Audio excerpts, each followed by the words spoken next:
যে আপডেটের দিকে আমাদের নজর রাখতে হচ্ছে, কর্মবিরতি বহাল রাখার সিদ্ধান্ত জুনিয়র চিকিৎসকদের। আক্রান্ত জুনিয়র চিকিৎসকরা সাগর দত্তে কর্মবিরতি পালন করবেন। এমএসভিপির অফিসের স্বাস্থ্য দপ্তরের শীর্ষকর্তারা চিকিৎসকদের কর্মবিরতি। সাগর দত্ত হাসপাতালে সেই বিষয় নিয়ে বৈঠক। সাগর দত্তে ব্যারাকপুরের পুলিশ কমিশনার ও প্রশাসনের শীর্ষ কর্তাদের সঙ্গে বৈঠক। नीरा सफेद तुरंत खुले, भरपूर झाग दे और इसकी स्मार्ट साइंस दे स्मार्ट केयर और फ्रेशनेस। मेरी चॉइस मेरा सफेद। বৈঠকে থাকবেন সাগর দত্তের অধ্যক্ষ। বৈঠকে থাকবেন জুনিয়র চিকিৎসকদের প্রতিনিধিরা। সাগর দত্তে যাচ্ছেন কিঞ্জল, অনিকেত মাহাতোরা। অর্থাৎ এই বৈঠকের পরেই জানা যাবে যে কি হতে চলেছে পরিস্থিতি।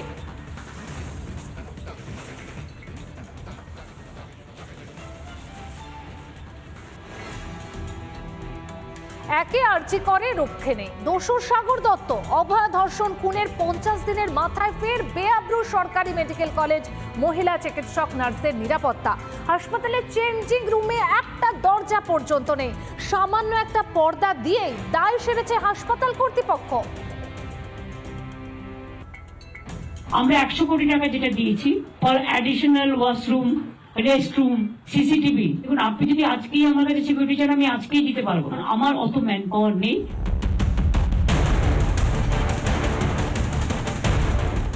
রাজ্যের মুখ্যমন্ত্রীর প্রতিশ্রুতি সার। সরকারি হাসপাতালে মহিলা চিকিৎসক নার্সদের নিরাপত্তা ব্যবস্থার কোনো পরিবর্তন যে হয়নি তা সাগর দত্ত হাসপাতালের ছবি দেখলে আরো একবার স্পষ্ট হয়ে যায়। লকটা দেখুন, মানে লক দেখবেন, আমরা যদি বাই চান্স এখানে বসেও থাকি, তাহলে দরজা, মানে মহিলা চেঞ্জিং রুমে কোনো দরজা সঠিক নেই। না, দরজা নেই। এটাকে ছিটকি মারলেও তো এই ছিটকি দেখুন, ছিটকি খুলে যাবে। এটা আমাদের চেঞ্জিং রুম, বলেও কোনো কাজ হচ্ছে। আমরা ছিটকি তো দেখলেন তো, হাসপাতালের ভিতরে মহিলাদের চেঞ্জিং রুম আছে ঠিকই, কিন্তু তা বন্ধ করার উপায় নেই। অগত্যা পর্দা দিয়ে কাজ চালিয়ে নিচ্ছেন মহিলা চিকিৎসক থেকে শুরু করে নার্সরা। এই যে সিস্টেম দেখুন, আমরা এখানে চেঞ্জ করি। আমাদেরকে বলেছিল পর্দা দেওয়া হবে, আচ্ছা দেওয়া হয়নি। এরকম ট্রান্সপারেন্ট কাজ, এটাই চেঞ্জিং, এটা আমাদের চেঞ্জিং। বারবার বলা সত্ত্বেও কাজের কাজ কিছুই হয়নি, অভিযোগ মহিলা চিকিৎসক নার্সদের। হাসপাতাল কর্তৃপক্ষের অবশ্য এসবে কিচ্ছু যায় আসে না। উদ্বেগ প্রকাশ করেই দায় সেরেছেন হাসপাতাল সুপার। যদিও চিন্তিত বলেই দায় সারলেন হাসপাতালের সুপার। ভীষণ আতঙ্কের এই ঘটনাটা আরজিকরের ঘটনার পরবর্তীতে বহু লোককে বহু জায়গায় এই হুমকি দিতে শোনা যাচ্ছে। এই হুমকি স্বাস্থ্য পরিষেবার জন্য অত্যন্ত খারাপ, স্বাস্থ্য পরিষেবাকে আরো খারাপ দিকে নিয়ে যাবে। রাজ্যের প্রায় সব সরকারি হাসপাতালেই নারী নিরাপত্তার বিষয়টি কহতব্য নয়। সুপ্রিম কোর্ট অবিলম্বে নিরাপত্তার বিষয়গুলি কার্যকর করার নির্দেশ দিয়েছে। শীর্ষ আদালত নির্দেশ দিয়েছে ঠিকই, কিন্তু সরকারের সদিচ্ছা কি আদৌ আছে? মহিলাদের নিরাপত্তা নিয়ে আবারও কিন্তু প্রশ্ন উঠে গেল। মোহিত শেঠের সঙ্গে লীনা ভট্টাচার্যের report, Republic Bangla, Sagar Dutta medical college হাসপাতাল। এবার জেলা সদরে একটু শিলিগুড়ির দিকে নজর রাখি, কারণ পুজোর আগে শিলিগুড়ির বিধান মার্কেটে আগুন লাগার ঘটনা। নিমেষের মধ্যে কালো ধোঁয়ায় ঢেকে যায় গোটা এলাকা, পুড়ে ছাই হয়ে যায় 20টি দোকান। খবর পেয়ে ঘটনাস্থলে যায় দমকলের 8টি ইঞ্জিন, তবে দমকল গেলেও জল না থাকার অভিযোগ হচ্ছে। বিধায়ক শঙ্কর ঘোষ খবর দেন বিএসএফকে। দমকল ও বিএসএফ এর যৌথ প্রচেষ্টায় আগুন নিয়ন্ত্রণে আসে।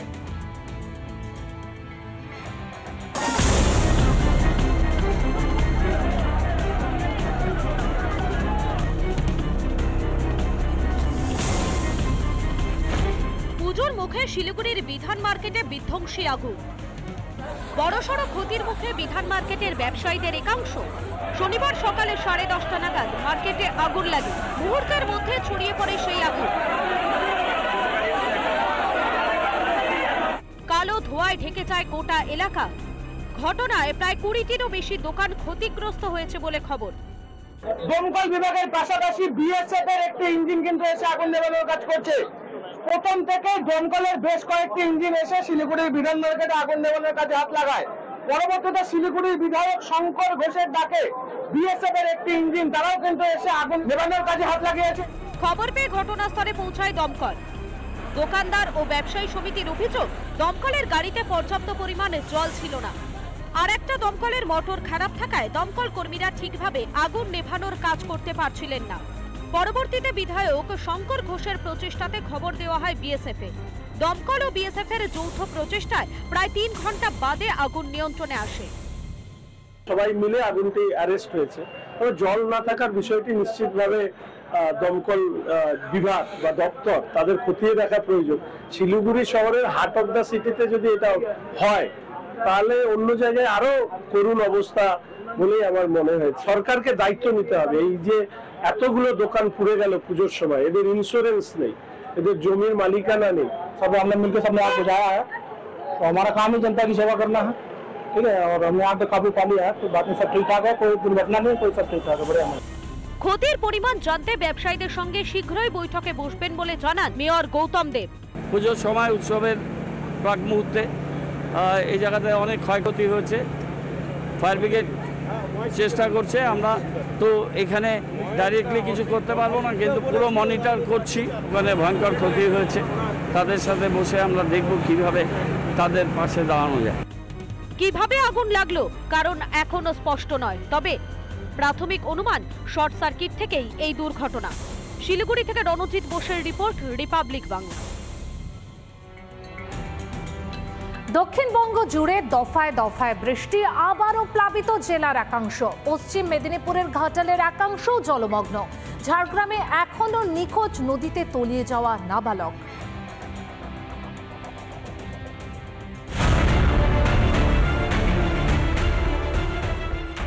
নতুন করে বৃষ্টিতে ফের জলমগ্ন ঘাটালের একাংশ। জল বাড়ায় বাড়ছে সমস্যা। জল বাড়ছে কিভাবে যাতায়াত করছেন? এই এখন তো নৌকা ডাঙ্গা দেয়নি, এবারে হেঁটেই যাতায়াত করছে। খাওয়ারও সমস্যা, জলেরও সমস্যা, সবই সমস্যা। পুজোর মুখে ফের জল থই থই এলাকা। পুজোতেও কি বানভাসী থাকবে ঘাটাল? চারখানা পুজো হয়, তার মধ্যে দুটো হবে, একটা এই ময়নাপুর মোড়ে থানার সামনে একটা, বাকি এই সৎসঙ্গ স্কুলের সামনে একটা, এইটা হবে না, এটাও বন্ধ থাকবে। আমাদের ওখানে মহাপ্রভু মন্দিরের সামনে একটা পুজো হয়, ওটাও বন্ধ থাকবে, ওখানে একসাথেই জল আছে। ঘাটালের কাজিরাট এলাকায় পশ্চিমবঙ্গ শিশু বিকাশ সুরক্ষা উপদেষ্টা কমিটির তরফে ত্রাণ বিতরণ। মহিলা ও শিশুদের হাতে ত্রাণ তুলে দেন 5 সদস্যের প্রতিনিধি দল। আমরা পশ্চিমবঙ্গ শিশু বিকাশ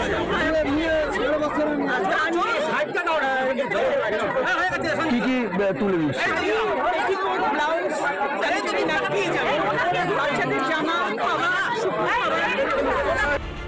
এখনো খোঁজ মেলেনি নদীতে তলিয়ে যাওয়া 10ম শ্রেণীর ছাত্রের। বৃষ্টির জেরে জল বেড়েছে ঝাড়গ্রামের ডুলুং নদীতে। শুক্রবার ডুলুং নদীতে স্নান করতে নেমে জলের স্রোতে তলিয়ে যায় নাবালক। নদীতে ডুবুরি নামিয়ে চলছে তল্লাশি। রিপাবলিক বাংলা।